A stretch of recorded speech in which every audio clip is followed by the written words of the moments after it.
अब करते हैं इकोनॉमी का रिवीजन। लॉजिस्टिक वाला, लॉजिस्टिक में एयरपोर्ट और बंदरगाह।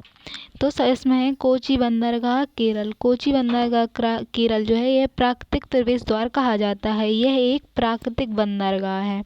तो यह चाय और कॉफ़ी के लिए मसालों के व्यापार से संबंधित है। फिर एन्नौर बंदरगाह तमिलनाडु यानी चेन्नई बंदरगाह। चेन्नई बंदरगाह तमिलनाडु में है। भारत के पूर्वी तट पर सर्वाधिक बंदरगाह है और जवाहरलाल नेहरू बंदरगाह के बाद भारत का दूसरा सर्वाधिक बृहद बंदरगाह है। तो जवाहरलाल नेहरू बंदरगाह है, उसके बाद भारत का दूसरा सबसे बड़ा बंदरगाह है। फिर है तूतीकोरिन बंदरगाह तमिलनाडु। तो ये तूतीकोरिन तमिलनाडु में है। इसका नाम परिवर्तित करके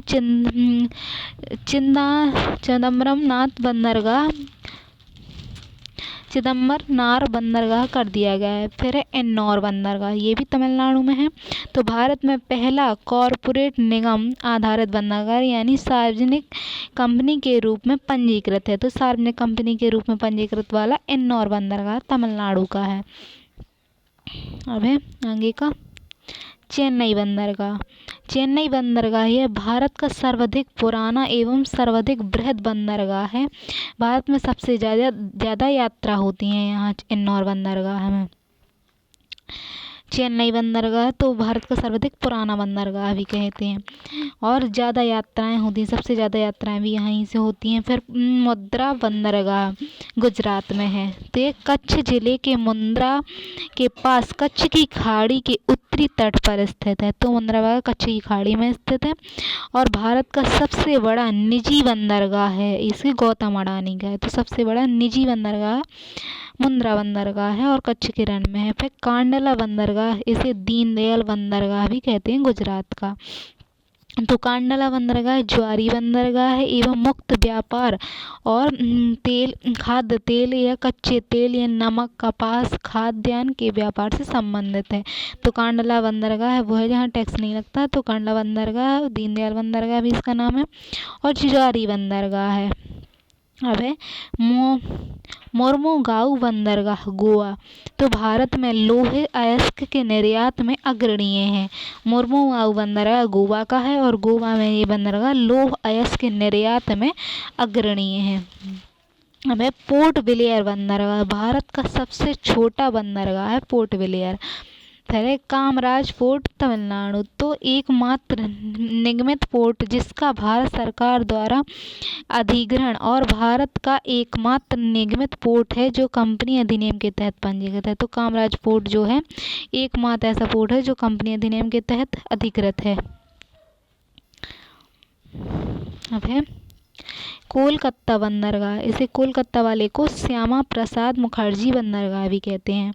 यह भारत का एकमात्र नदी तटीय प्रमुख बंदरगाह है। यानी हुगली नदी जो यहाँ से निकलती है तो एकमात्र कोलकाता तट पे नदी बंदरगाह है। फिर है हुगलिया बंदरगाह कोलकाता। तो हुगली नदी के मुहाने पर यहाँ हुगली नदी के मुहाने पर है जहाँ पर जहाज़ों को कंप्यूटर प्रणाली द्वारा खाली करने की सुविधा है। तो हुगली बंदरगाह कोलकाता के पास है। फिर पारादीप बंदरगाह उड़ीसा। पारादीप बंदरगाह भारत के पूर्वी तट पर पहला प्रमुख यानी पूर्वी तट पर खुलने वाला पहला बंदरगाह था पारादीप बंदरगाह उड़ीसा में है। न्यू मोर बंदरगाह कर्नाटक। तो कर्नाटक में लौह अयस्क का निर्यात होता है यहाँ से। तो ये पश्चिम साइड होगा न्यू मोर बंदरगाह कर्नाटक में। अब है विशाखापट्टनम बंदरगाह। तो विशाखापट्टनम आंध्र प्रदेश में है और भारत का सबसे गहरा स्थल रुद्ध यानी चारों ओर स्थल से घिरा हुआ भी है। लैंड लॉक यानी बंदरगाह है। कच्चे तेल पेट्रोलियम उत्पादों से संबंधित है। कच्चे तेल से संबंधित है और पेट्रोल के उत्पादों से संबंधित है। अब है जवाहरलाल नेहरू नवशुवा बंदरगाह महाराष्ट्र। तो भारत में सर्वाधिक बृहद कंटेनर पोर्ट है। तो सबसे अधिक मतलब कंटेनर जो आते जाते हैं वो यहाँ जवाहरलाल नेहरू पे आते हैं और भारत का सबसे यांत्रिकृत और सबसे बड़ा कृत्रिम बंदरगाह। तो सबसे कृत्रिम बंदरगाह है, यांत्रिकृत है यानी यंत्र बहुत अच्छे से लगे हैं यहाँ। भारत में सर्वाधिक वैश्विक बंदरगाह, भारत का सबसे बड़ा व्यस्त बंदरगाह है। तो भारत में सबसे ज़्यादा व्यस्तता यहीं पर है जवाहरलाल नेहरू और इसका नवोसेवा बंदरगाह नाम रख दिया गया है, महाराष्ट्र में है। तो ये थे बंदरगाह। अब इसकी आगे की करते हैं। तो अभी अभी ये बंदरगाह हैं जो अभी अभी पड़े हैं, इसमें दिखाई नहीं दे रहा, तो फिर से बता देते हैं। हुगली के मुहाने पर ये बंदरगाह हैं भारत के, ये सारे अभी अभी पड़े हैं, वही सब बंदरगाह हैं भारत में।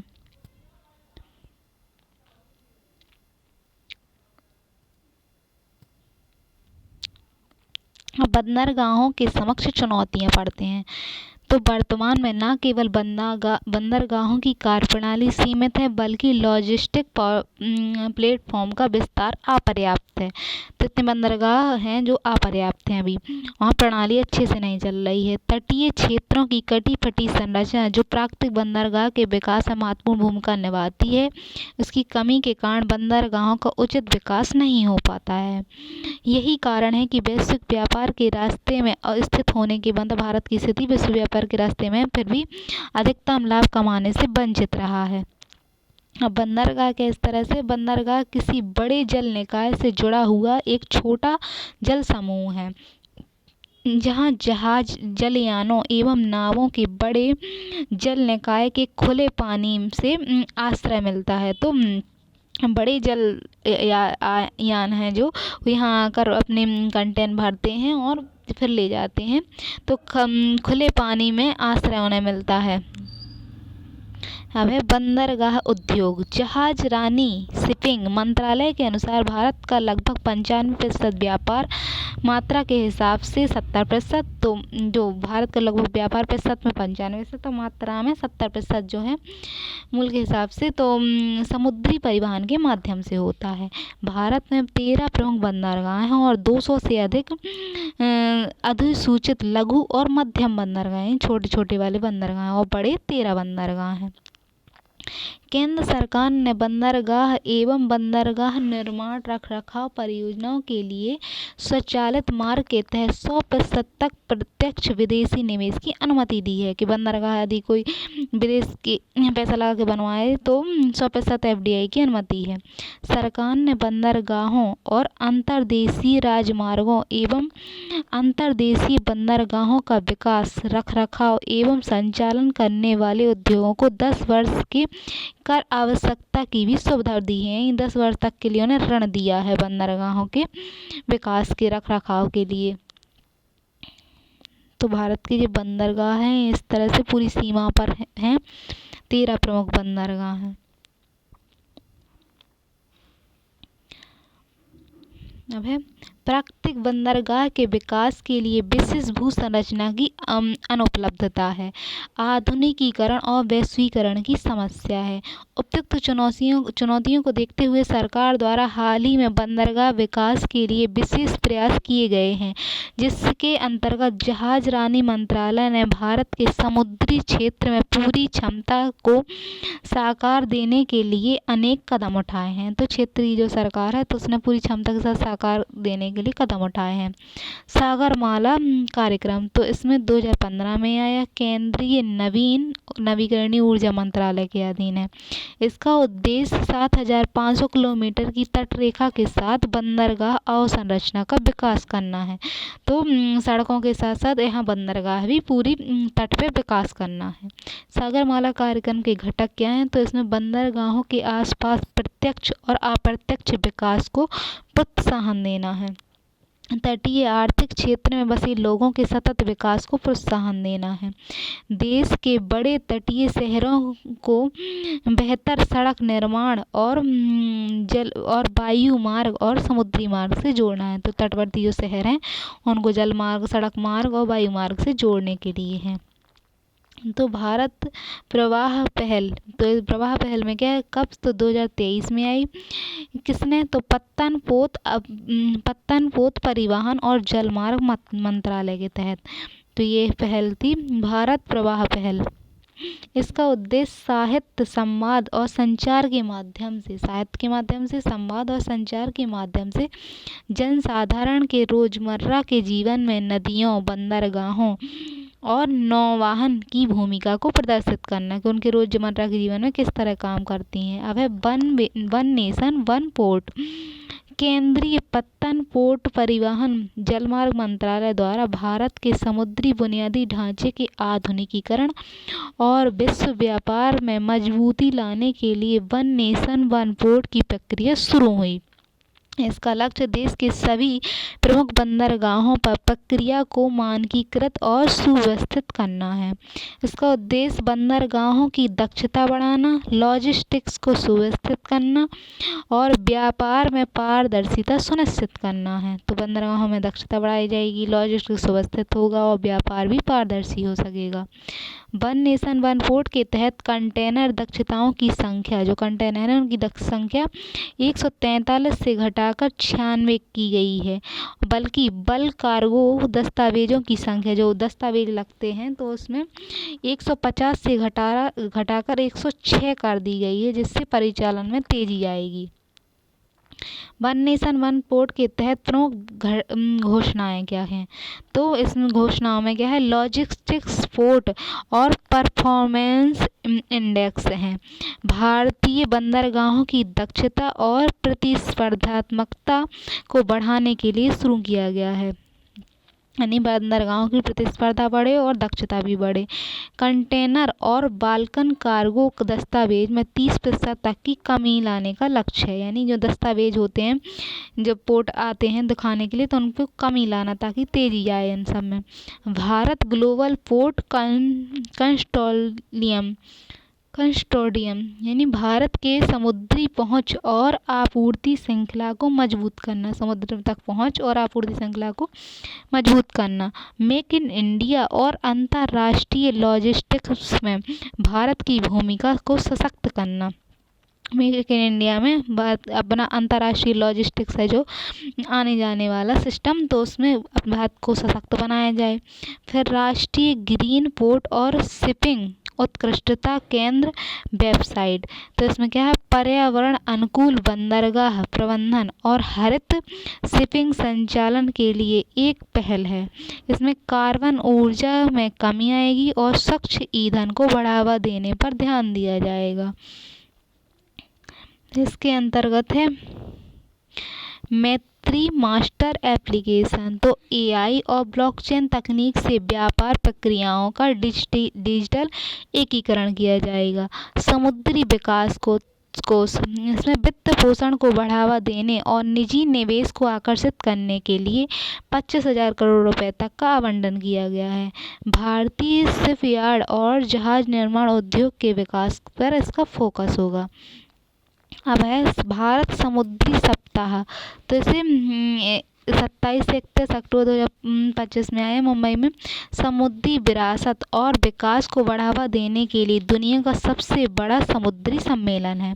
इसमें 100+ देश 1 लाख प्रतिनिधियों के भाग लेने की संभावना थी।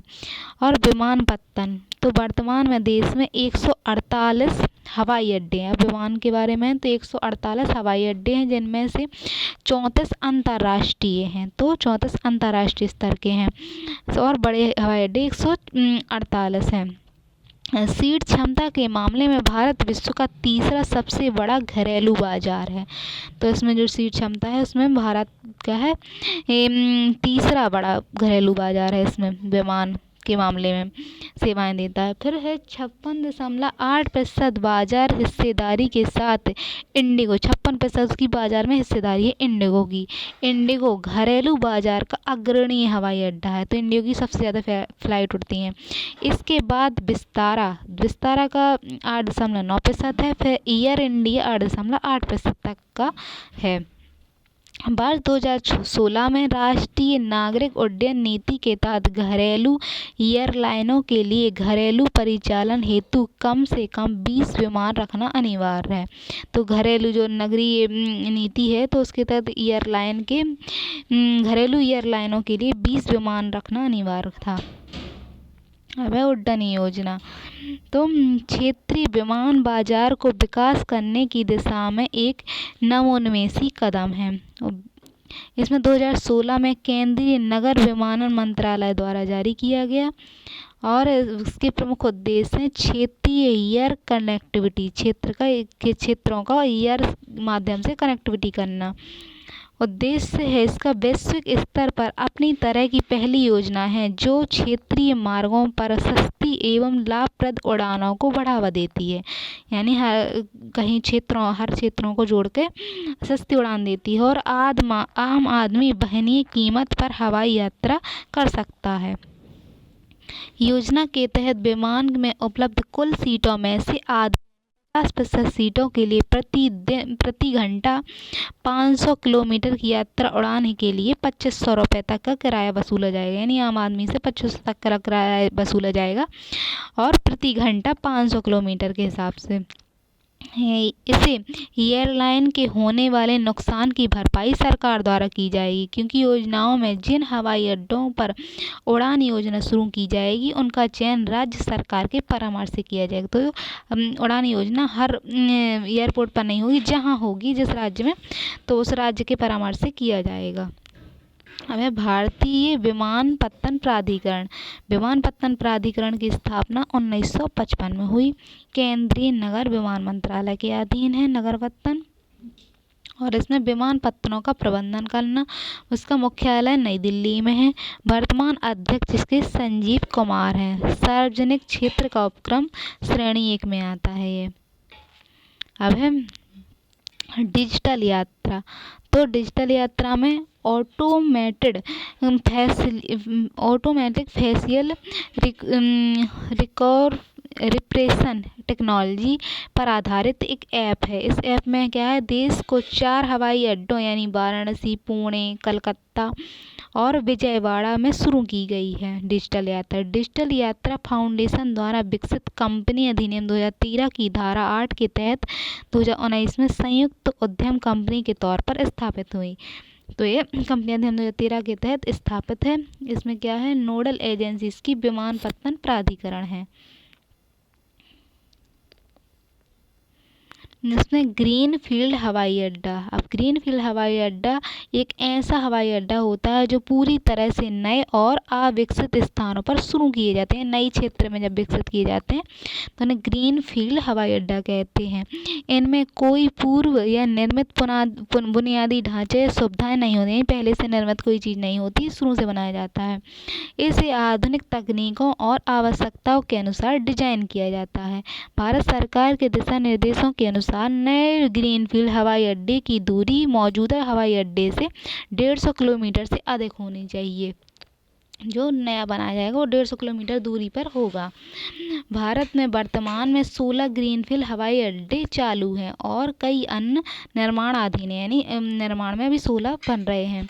जिसमें काजी नजरुल्ला इस्लाम हवाई अड्डा पश्चिम बंगाल में, भारत का पहला ग्रीनफील्ड हवाई अड्डा 2015 में बन रहा है।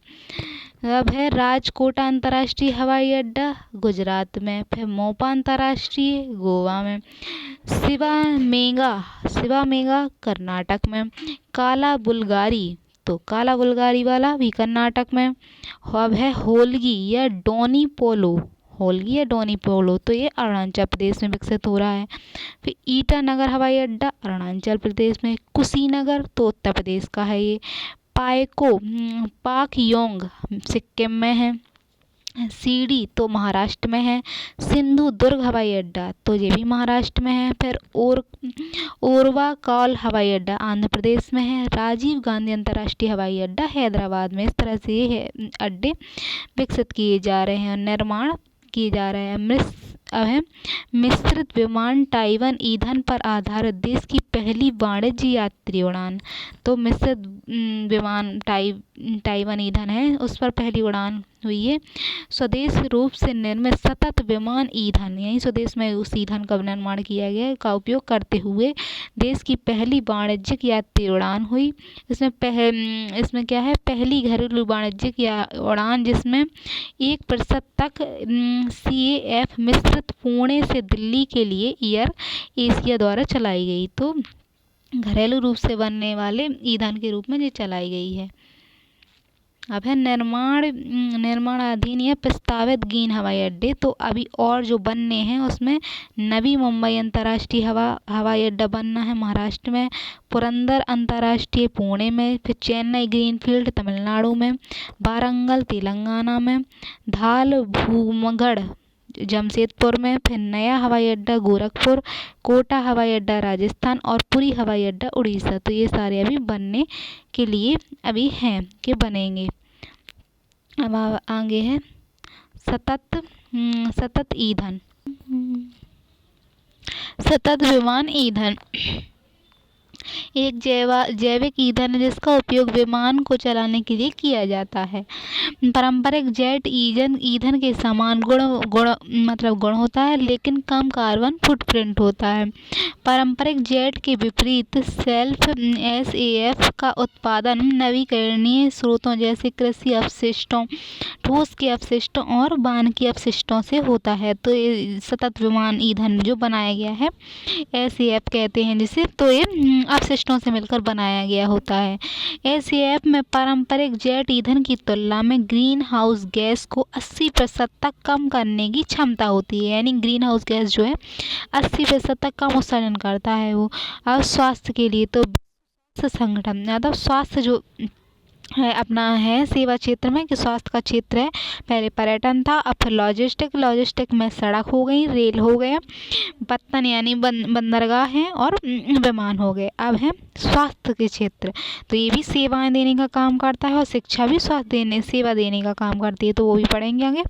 अब है स्वास्थ्य, विश्व स्वास्थ्य संगठन WHO के अनुसार स्वास्थ्य केवल रोग या दुर्लभता की अनुपस्थिति नहीं है, बल्कि एक शारीरिक, मानसिक और सामाजिक दृष्टि से पूर्णतः सुखी और संतुलित स्थिति है। तो यानी ऐसा नहीं है कि कोई रोग नहीं है तो व्यक्ति स्वस्थ है, बल्कि बस शरीर, मानसिक और सामाजिक दृष्टि से भी पूर्णतः सुखी और संतुलित हो वही स्वस्थ है।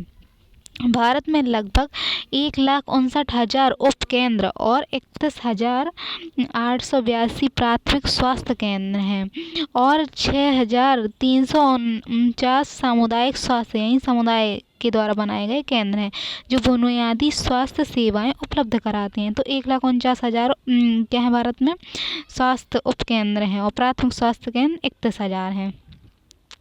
भारत में लगभग 1.6 लाख से अधिक स्वास्थ्य एवं कल्याण केंद्र हैं जहां गैर संचारी रोगों का इलाज और मातृत्व एवं शिशु स्वास्थ्य और अन्य आवश्यक सेवाएं एक ही जगह उपलब्ध होती हैं। तो जो बिना फैलने वाले इलाज हैं उनका गैर संचारी रोग बोलते हैं उन्हें, तो उनके लिए 1.6 लाख यानी 1,06,000 या 60,000 जो है स्वास्थ्य कल्याण केंद्र बनाए गए हैं। गैर संचारी रोग वहाँ होते हैं, स्वास्थ्य सेवाओं उपलब्ध कराई गई हैं।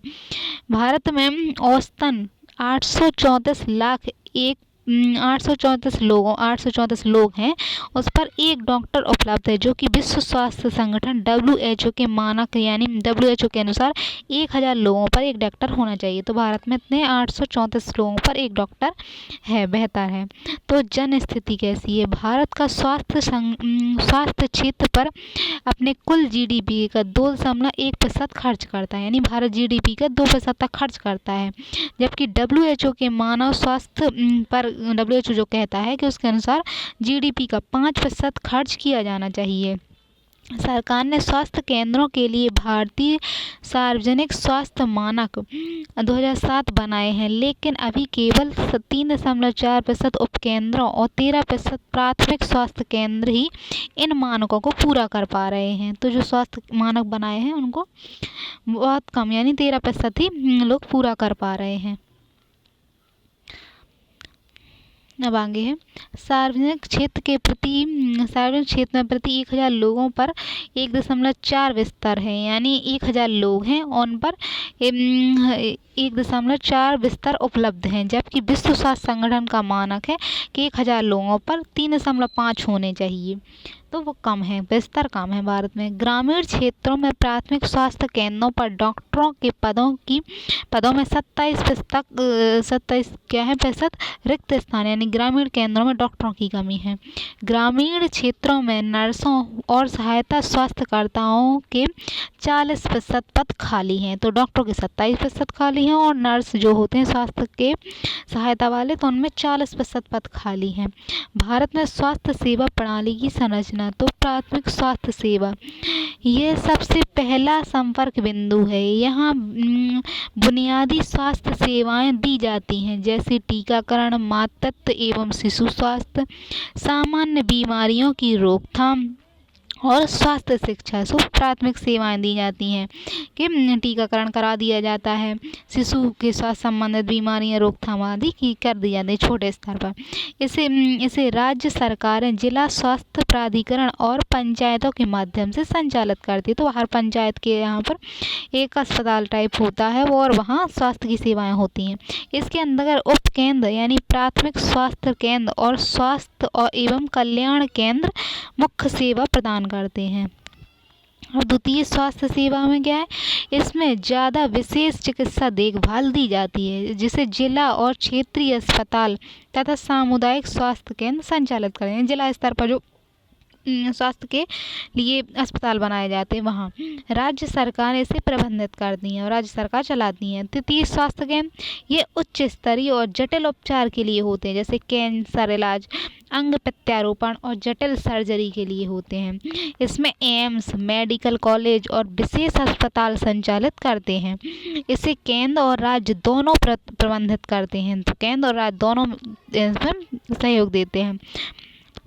हमें स्वास्थ्य देखभाल की बदलती प्रकृति, तो स्वास्थ्य देखभाल की बदलती प्रकृति कैसी है, भारत का सार्वजनिक स्वास्थ्य परिषद पिछले कुछ वर्षों में काफ़ी बदल गया है। तो भारत का जो सार्वजनिक स्वास्थ्य है वो परिदृश्य पिछले कुछ वर्षों में बहुत ज़्यादा बदल गया है। पहले जहां संक्रमण रोग मुख्य चुनौती में थे, मतलब पहले जो संक्रमण रोग हैं प्रमुख चुनौती थे, वहीं अब शहरी और आर्थिक विकास और जीवन शैली में बदलाव ने नई स्वास्थ्य समस्याएं खड़ी कर दी हैं। तो अब नई स्वास्थ्य समस्याएं खड़ी हो गई हैं। इसके लिए अद्यतन स्वास्थ्य रणनीति की आवश्यकता है।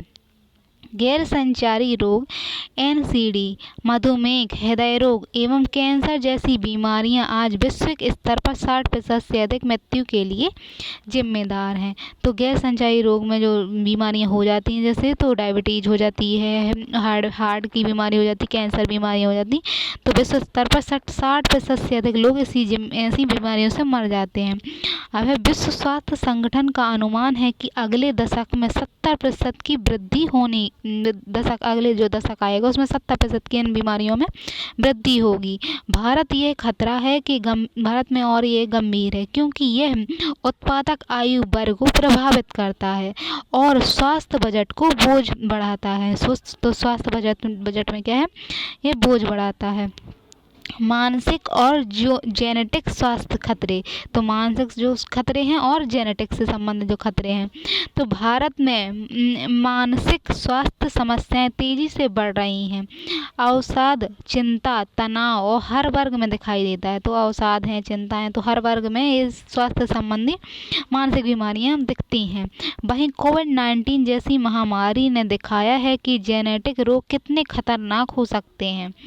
इसे स्पष्ट है कि केवल इलाज पर्याप्त नहीं है, बल्कि एकीकृत स्वास्थ्य प्रणाली की आवश्यकता है। फिर इन परिस्थितियों में भारत को एक समग्र दृष्टिकोण अपनाना होगा, जिसमें पर्यावरणीय स्थिति, सामाजिक आर्थिक कारक और व्यक्तिगत व्यवहार सभी को शामिल किया जाएगा। यही तरीका भविष्य की स्वास्थ्य चुनौतियों से निपटने के लिए सबसे प्रभावी होगा।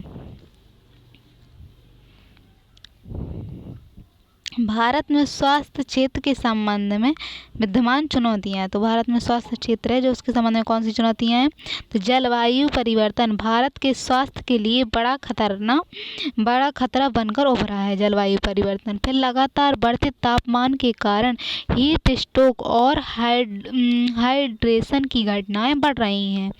फिर वायु प्रदूषण हृदय और श्वसन संबंधी रोगों का प्रमुख कारण बन चुका है। फिर बदलते मौसम पैटर्न पैटर्न से मलेरिया, डेंगू, चिकुनगुनिया से वेक्टर जनित रोगों का प्रसार और नए क्षेत्रों तक हो रहा है। हमें महामारी जैसी स्थिति से निपटना। कोविड-19 महामारी ने भारत की स्वास्थ्य प्रणाली की कमजोरियों को उजागर किया है। इस दौरान अस्पतालों और 41 CU बेड की कमी हुई है। ऑक्सीजन संकट और दवाओं की अनुपलब्धता जैसी समस्याएं सामने आई हैं। तो दवाओं की अनुपलब्धता जो है, ऑक्सीजन के संकट हैं, और बेड की कमी है, तो ये समस्याएं भारत में कोविड-19 के समय सामने आई हैं। भविष्य में इस प्रकार की स्थिति से निपटने के लिए अभी भी जन स्वास्थ्य निगरानी और अनुसंधान और नई खोज करना चाहिए, और त्वरित प्रतिक्रिया तंत्र की कमी है। यानी तुरंत यदि कोई घटना हो जाती है तो तुरंत उसका क्रियान्वयन हो, तो इसकी कमी है। फिर वृद्ध देखभाल। भारत की जनसंख्या संरचना तेजी से बदल रही है और वृद्ध आबादी में लगातार वृद्धि हो रही है। आयु संबंधी रोग जैसे हृदय रोग, गठिया, मधुमेह और अल्जाइमर जैसे कैंसर और अल्जाइमर होता है जो, और उसके अलावा कैंसर जैसे तेजी से बढ़ रहे हैं। वृद्धों ने न केवल चिकित्सा देखभाल बल्कि दीर्घकालिक सहयोग और पुनर्वास सेवाओं की भी आवश्यकता होती है। तो वर्तमान स्वास्थ्य प्रणाली में वृद्धावस्था देखभाल के लिए विशेष सुविधाओं का अभाव है। तो वृद्धावस्था जो है उसमें देखभाल के लिए विशेष सुविधा का अभाव है। डिजिटल स्वास्थ्य अंतराल। तो डिजिटल क्रांति ने स्वास्थ्य सेवाओं की सुधार की संभावना दिखाई है, लेकिन डिजिटल साक्षरता, इंटरनेट की उपलब्धता, बुनियादी तकनीकी ढांचे की कमी से डिजिटल स्वास्थ्य अंतराल उत्पन्न हो रहा है। तो डिजिटल स्वास्थ्य जो है उसमें अंतराल उत्पन्न हो रहा है। राष्ट्रीय डिजिटल स्वास्थ्य मिशन के तहत 73 करोड़ स्वास्थ्य खतरे में बने हैं। तो डिजिटल स्वास्थ्य के कारण 73 करोड़ स्वास्थ्य जो है खतरे बने हैं, लेकिन ग्रामीण क्षेत्रों में इंटरनेट, डिजिटल साक्षरता की कमी है, जिससे टेलीमेडिसिन प्रभावी नहीं है और डेटा गोपनीयता भी चिंता का विषय है। तो इस तरह से ऑनलाइन सेवाएं अच्छे से उपलब्ध नहीं हो पा रही हैं। इसके अलावा स्वास्थ्य ढांचे और कुशल मानव संसाधन और वित्तीय संसाधन की कमी है। तो कुशल मानव संसाधन भी नहीं है और वित्त की कमी है लोगों के पास। साथ ही भ्रष्टाचार और कुप्रबंधन और ग्रामीण शहरी असमानता अन्य मूलभूत समस्याएं बनी हुई हैं, विद्यमान है। अब सार्वजनिक क्षेत्र में विद्यमान उपयुक्त कमियों के कारण लगभग 70% रोगी सबसे पहले निजी अस्पतालों का रुख करते हैं। तो जो पैसे वाले लोग हैं तो 70% लोग ही निजी अस्पतालों में जाना पसंद करते हैं, जबकि निजी अस्पतालों की फीस गरीब और मध्यम वर्ग के लिए बहुत महंगी है, जिससे निजी स्वास्थ्य संस्थाओं पर पर्याप्त सरकारी नियंत्रण भी नहीं है, और स्वास्थ्य संस्थाओं पर सरकार का उस पर निजी है तो उस पर नियंत्रण नहीं है। फिर समाधान। तो स्वास्थ्य पर निवेश बढ़ाया जाए, यानी सरकार को स्वास्थ्य पर GDP का 4% खर्च करना चाहिए। मानव संसाधन में सुधार, यानी मेडिकल शिक्षा और प्रशिक्षण में वृद्धि की जानी चाहिए। फिर डिजिटल स्वास्थ्य सेवा यानी टेलीमेडिसिन और ई-हेल्थ सेवाओं को ग्रामीण क्षेत्रों तक पहुंचाया जाए। जागरूकता अभियान यानी स्वच्छता, पोषण और टीकाकरण पर अधिक प्रचार प्रसार करना चाहिए कि स्वच्छता बनाए रखी जाए, पोषण में सुधार हो और टीकाकरण हो, तो रोग होंगे कम, से रोग होंगे ही नहीं। फिर नीतिगत सुधार। तो राष्ट्रीय स्वास्थ्य नीति का प्रभावी क्रियान्वयन और राज्यों के साथ समन्वय किया जाना चाहिए। निष्कर्ष है कि भारत के स्वास्थ्य क्षेत्र में नई चुनौतियां केवल बीमारियों तक सीमित नहीं हैं, बल्कि वे जलवायु परिवर्तन, महामारी प्रबंधन, मानसिक स्वास्थ्य, वृद्धावस्था देखभाल और डिजिटल अंतराल जैसी बहुआयामी समस्याओं से जुड़ी हुई हैं। इन चुनौतियों से निपटने के लिए भारत को समग्र और समावेशी दृष्टिकोण अपनाना चाहिए। सरकार को स्वास्थ्य अवसंरचना, अनुसंधान, तकनीक और मानव संसाधन में निवेश बढ़ाने के साथ ही मानसिक स्वास्थ्य जागरूकता और वृद्धावस्था देखभाल भी विशेष ध्यान देना चाहिए। तो इन सब चीज़ों पर ये चुनौतियों के बावजूद भी सही हो सकता है।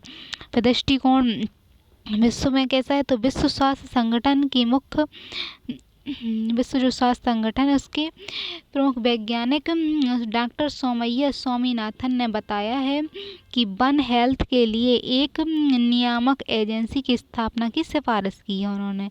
वन हेल्थ एक एकीकृत दृष्टिकोण है जो मानव स्वास्थ्य, पशु स्वास्थ्य, पर्यावरणीय स्वास्थ्य के बीच आपसी संबंधों को साझा करता है और इन तीनों क्षेत्रों के समन्वय और प्रबंधन पर बल देता है। मानसिक स्वास्थ्य कहता है विश्व स्वास्थ्य संगठन WHO द्वारा वैश्विक स्तर पर मानसिक स्वास्थ्य को लेकर 2 रिपोर्ट जारी हैं, जैसे वर्ल्ड मेंटल हेल्थ टुडे और मेंटल हेल्थ एटलस 2024। तो भारत की इसमें क्या है, भारत की 15% वयस्क जनसंख्या मानसिक स्वास्थ्य सेवाओं से ग्रसित है और शहरी क्षेत्रों और ग्रामीण क्षेत्रों, शहरी क्षेत्रों में कितनी ग्रसित है, तो 13% और ग्रामीण क्षेत्रों में 6% इतनी ग्रसित है मानसिक वयस्क जनसंख्या मानसिक स्वास्थ्य से। भारत में प्रति 10,000 व्यक्तियों पर केवल 0.75 मानसिक रोग विशेषज्ञ उपलब्ध हैं, यानी 10,000 लोगों पर इतने कम हैं, 10,000 नहीं, 1 लाख व्यक्तियों पर बिल्कुल 0.75% मानसिक रोग विशेषज्ञ हैं, जबकि WHO की प्रति 1 लाख लोगों पर 3 मनोरोग विशेषज्ञ की सिफारिश है, 3 मनोरोग विशेषज्ञ होने चाहिए 1 लाख व्यक्तियों पर। मानसिक स्वास्थ्य स्थिति के कारण वर्ष 2012 से 2030 के बीच 1 ट्रिलियन अमेरिकी डॉलर आर्थिक क्षति होने का अनुमान है कि इससे इतने $1 ट्रिलियन तक इस रोगों के उपचार में लगेगा। मानसिक स्वास्थ्य अनुच्छेद 21 के तहत मूल अधिकार है। मानसिक स्वास्थ्य क्या है, अनुच्छेद 21 के तहत जीवन के अधिकार है, जो उसमें एक मूल अधिकार, यानी सुप्रीम कोर्ट ने सुखदेव साहा बनाम आंध्र प्रदेश राज्य के मामले में मानसिक स्वास्थ्य को मूल अधिकार के रूप में मान्यता दी है। सुप्रीम कोर्ट ने कहा है कि मानसिक स्वास्थ्य को केवल व्यक्तिगत समस्या या मानसिक सामाजिक जिम्मेदारी के रूप में देखा जाना चाहिए। सुप्रीम कोर्ट साथ ही सुप्रीम कोर्ट ने साहा दिशा निर्देश के तहत राज्य को मानसिक स्वास्थ्य के संदर्भ में समर्थन प्रणाली विकसित करने के आदेश दिए कि मानसिक रोगियों के सामने जो समस्या है तो उनके समर्थन के लिए प्रणाली विकसित किया है, आदेश दिए। अब है ग्रामीण और शहरी स्वास्थ्य। तो ग्रामीण और शहरी स्वास्थ्य में कैसा है, ग्रामीण स्वास्थ्य और शहरी स्वास्थ्य संरचना। इसमें प्राथमिक स्वास्थ्य केंद्र, उप स्वास्थ्य केंद्र और सामुदायिक स्वास्थ्य केंद्र। तो प्राथमिक स्वास्थ्य केंद्र, उप स्वास्थ्य केंद्र और सामुदायिक स्वास्थ्य केंद्र। इसमें मल्टी स्पेशलिस्ट अस्पताल, मेडिकल कॉलेज और निजी अस्पताल हैं संरचना में। तो ग्रामीण स्तर पर जो है प्राथमिक स्वास्थ्य केंद्र, उप स्वास्थ्य केंद्र और सामुदायिक स्वास्थ्य केंद्र हैं और मल्टी स्पेशलिस्ट अस्पताल, इसमें शहरों में और मेडिकल कॉलेज और निजी अस्पताल हैं। फिर उपलब्धता कैसी है, संरचना इस तरह है। उपलब्धता तो सीमित संसाधन और दवाओं उपकरणों की कमी है ग्रामीण में, और इसमें पर्याप्त अस्पताल हैं, उन्नत तकनीक है, आधुनिक उपकरण हैं शहरों में। फिर संसाधन है तो डॉक्टरों और नर्सों की भारी कमी है ग्रामीण क्षेत्रों में। इसमें विशेषज्ञ डॉक्टरों और पैरामेडिकल स्टाफ की उपलब्धता है, तो शहरों में उपलब्धता है डॉक्टरों और पैरामेडिकल स्टाफ की। फिर समस्याएं तो कुपोषण, यानी ग्रामीण में कुपोषण है, संक्रमण रोग हैं, स्वच्छता और जागरूकता की कमी है। फिर यहाँ प्रदूषण है, तनाव है, जीवन शैली और रोग, मधुमेह और हृदय रोग हैं। लागत तो कम लागत या निःशुल्क है। लागत क्या है, बिल्कुल कम है और निःशुल्क है। अपेक्षाकृत अधिक लागत और निजी सेवाएं महंगी हैं। पहुंच दूर दराज और ग्रामीण इलाकों तक सीमित है। दूर पहुंच क्या है, तो ये दूर इलाकों में है, ग्रामीण क्षेत्रों में जो स्वास्थ्य केंद्र हैं, और सीमित भी हैं, क्योंकि शहरी क्षेत्रों में अधिक आसानी से उपलब्ध हैं, परंतु गरीब बस्तियों की कमी है, यहाँ गरीब बस्तियाँ नहीं हैं उस तरह से, लेकिन शहरी क्षेत्रों में स्वास्थ्य केंद्र और अच्छे से उपलब्ध है। अब है स्वास्थ्य के जो सार्वजनिक स्वास्थ्य केंद्र और निजी स्वास्थ्य केंद्र, जो निजी संस्था खोलते हैं उनमें क्या अंतर है? तो प्रबंधन यानी सरकार द्वारा संचालित होते हैं सार्वजनिक, और निजी संस्थान व्यक्तियों या कॉरपोरेट द्वारा संचालित होते हैं। लागत तो निःशुल्क और बहुत कम शुल्क उपलब्ध होती है सार्वजनिक में, और जबकि निजी में अधिक शुल्क, अधिक मुनाफा केंद्रित होते हैं। फिर पहुंच, ग्रामीणों द्वारा दूर दराज क्षेत्रों तक पहुंचने का प्रयास किया जाता है, पहुंचने में प्रयास तो सार्वजनिक क्षेत्र में, जबकि शहरों और ये क्या होते हैं, मुख्यतः शहरी संपन्न क्षेत्रों में केंद्रित होते हैं निजी क्षेत्र। गुणवत्ता क्या है? सीमित संसाधनों के कारण सेवाएं साधारण स्तर की होती हैं, और इसमें उन्नत तकनीक होती है, आधुनिक सेवाएं होती हैं, तो निजी क्षेत्र की ये विशेषता है। फिर लक्ष्य क्या है? तो इनका लक्ष्य जनता का कल्याण करना है और स्वास्थ्य सेवाएं प्रदान करना है, इनका लाभ कमाना और प्रतिस्पर्धा करना है। उपलब्ध सेवाएं, तो इसमें क्या क्या उपलब्ध होता है सार्वजनिक में? तो टीकाकरण जरूर होता है, मातृत्व स्वास्थ्य और रोग नियंत्रण कार्यक्रम किए जाते हैं। इसमें आधुनिक उपकरण और विशेषीकृत उपचार त्वरित सेवाएं होती हैं। अब है ग्रामीण और शहरी स्वास्थ्य, तो यही वाला भी ग्रामीण और शहरी स्वास्थ्य वाला भी पढ़ के आए कि डॉक्टरों शहरों में किस तरह होता है और ग्रामीणों में किस तरह होता है। सार्वजनिक और निजी वाला भी पढ़ के आए अभी कि निजी में कैसा है और सार्वजनिक में कैसा है, सार्वजनिक और निजी में। अब है सरकारी प्रयास, तो स्वास्थ्य और स्वास्थ्य और परिवार कल्याण मंत्रालय, तो राष्ट्रीय स्तर पर स्वास्थ्य और परिवार कल्याण के विभिन्न कार्यक्रमों को लागू करने और प्रमुख संक्रामक और गैर संक्रामक रोगों की रोकथाम, नियंत्रण और देश भर में अनुसंधान को बढ़ावा देने की जिम्मेदारी है। तो सरकार के प्रयास है उनके। वर्ष 2014 में आयुष मंत्रालय का गठन, जिससे आयुर्वेद, योग और प्राकृतिक चिकित्सा, यूनानी हेम्योपैथी से संबंधित दायित्व से दिए गए हैं। तो सरकार के स्वास्थ्य के कल्याण मंत्रालय ने ये सारी पहलें की हैं। अब है स्वास्थ्य नीति, तो स्वास्थ्य नीति 1983 में आई और वर्ष 2000 तक प्रत्येक व्यक्ति को प्राथमिक स्वास्थ्य सेवाएं दी गई हैं। राष्ट्रीय नीति 2002 में आई, तो ये स्वास्थ्य सुविधाओं के विस्तार करना है इसका उद्देश्य। तो 2017 की स्वास्थ्य नीति भारत की तीसरी राष्ट्रीय स्वास्थ्य नीति है। इसका उद्देश्य स्वास्थ्य क्षेत्र में निवेश करना, तकनीक को बढ़ावा देना है। तो लक्ष्य क्या है? तो 2025 तक टीबी की पूरी तरह से समाप्त करना है। फिर 2025 तक इनका मौजूदा स्तर में सार्वजनिक स्वास्थ्य सुविधाओं को 50% तक बढ़ाना है, यानी स्वास्थ्य सेवाओं में जो सेवाएं हैं उसको 50% तक बढ़ाना, तो नहीं बढ़ा पाए हैं। 50% तक एक वर्ष की उम्र में, यानी 2025 तक एक वर्ष की उम्र के 90% बच्चों तक पूरी तरह से टीकाकरण करना है। तो एक वर्ष के जितने बच्चे हैं सबको टीकाकरण तो हो रहा है। वर्ष 2025 तक परिवार के स्वास्थ्य व्यय में वर्तमान स्तर से 25% की कमी करना है, यानी जो व्यय कर रहे हैं लोग स्वास्थ्य में उसमें 25% तक की कमी करना है। फिर 2025 तक 90% बच्चों का जन्म स्वास्थ्य केंद्रों के माध्यम से सुनिश्चित करना है, तो ये भी हो रहा है। 2025 तक नवजात मृत्यु दर को 16 और जन्म दर में 1 अंक में लाना है, यानी नवजात शिशु जो खत्म हो जाते हैं तो उनको 16 है उनकी जन्म मृत्यु दर, तो उनको जन्म दर को 1 अंक में लेकर आना है। 2025 तक जन्म के समय जीवन प्रत्याशा को 5 वर्ष से बढ़ाकर 70 वर्ष तक कर देना है। तो जन्म के समय जो जीवन प्रत्याशा होती है उसे 5 वर्ष, जन्म के बाद 5 वर्ष से 70 वर्ष तक लाना है कि बच्चा यदि जन्म होता है तो वो ख़त्म ना हो।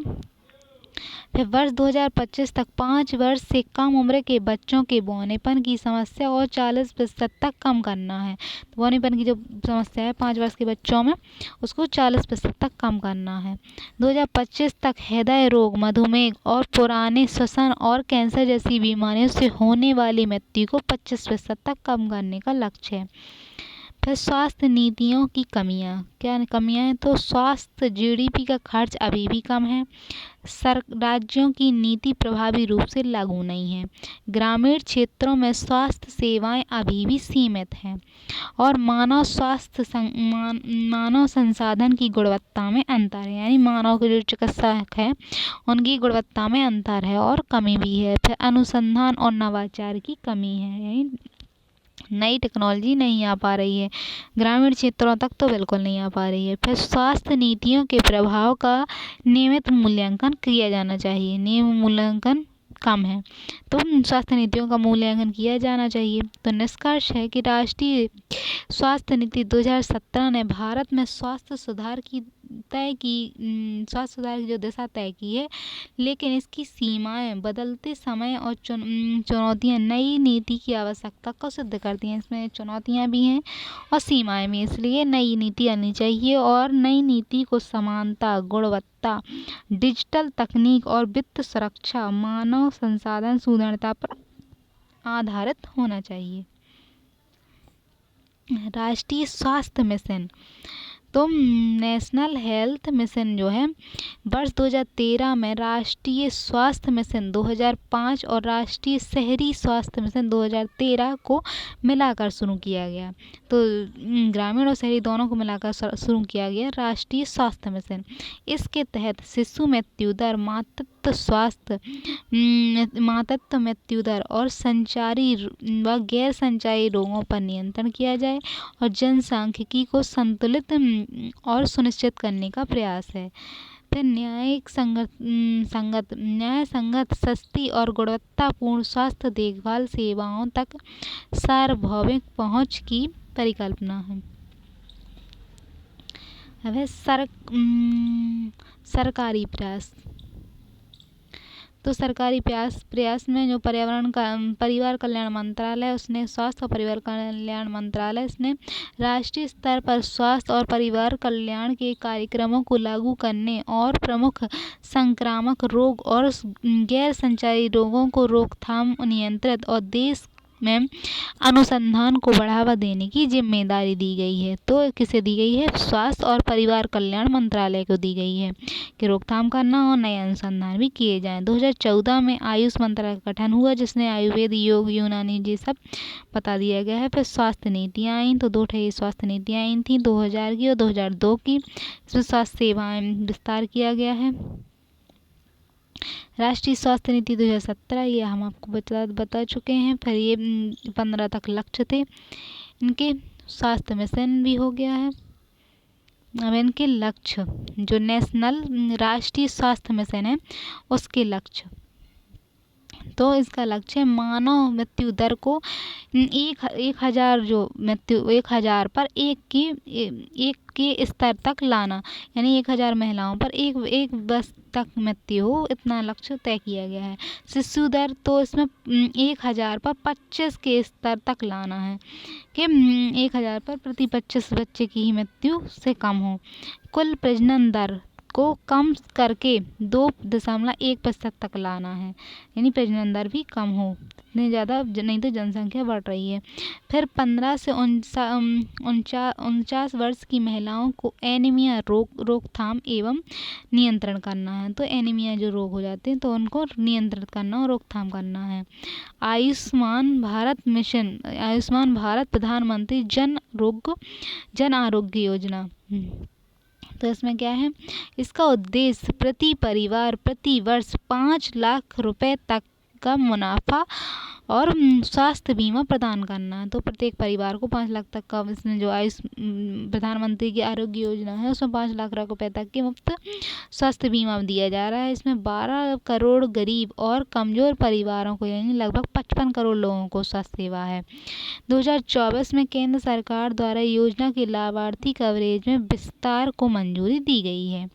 फिर नए विस्तार किए गए, तो नवीनतम संशोधन के तहत आय के आधार बनाए, जो आय है किसी की, तो उसको आधार बनाए बिना 70 वर्ष या उससे अधिक की आयु के सभी वरिष्ठों को नगरीय स्वास्थ्य कवरेज के लिए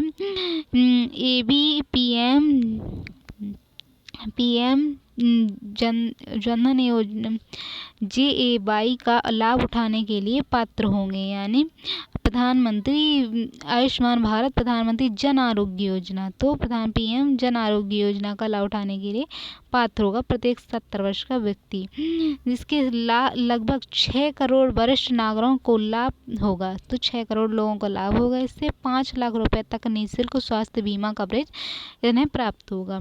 पात्रता है कि वरिष्ठ नागरिकों को प्रधानमंत्री जन आरोग्य योजना के तहत एक नया अलग कार्ड जारी किया जाएगा। तो आयुष्मान भारत योजना जो प्रधानमंत्री जन आरोग्य योजना है, तो योजना का लाभ लेने वाले परिवार के आकार या उसकी उम्र का कोई सीमा नहीं होगी और प्रत्येक BPL परिवार को 5 लाख तक का कैशलेस स्वास्थ्य बीमा होगा। यानी कैशलेस उसे स्वास्थ्य दिया जाएगा। फिर योजना के लाभ पूरे देश में कहीं भी लागू करे जा सकते हैं। निजी अस्पताल के संबंध में भी ये लागू होंगे और 60% खर्च केंद्र सरकार और 40% खर्च राज्य सरकार के द्वारा होंगे।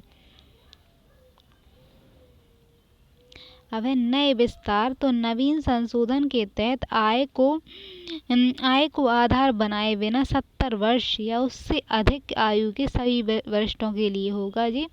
और ये हम पढ़ चुके हैं कि नागरिक स्वास्थ्य कवरेज में ये सारी चीज़ें है।